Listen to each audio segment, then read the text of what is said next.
bukas? Ay, uwi na pala.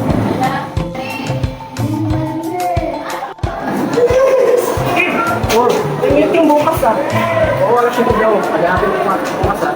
Ano, agahan ka dyan? Maniwala ka na magsisimula yan ng alas 7. Palagi namang late yung mga ganap dito sa Ugad High School. Malala mo last year. Late na nagsimula yung graduation kasi siya nung oras na nagsimula.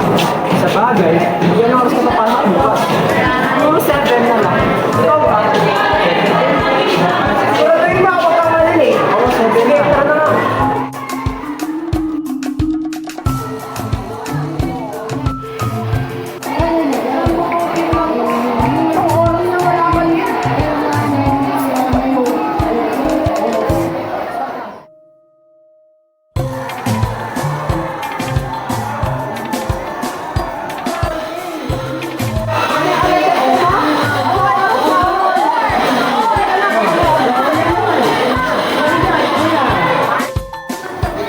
Ay, wow!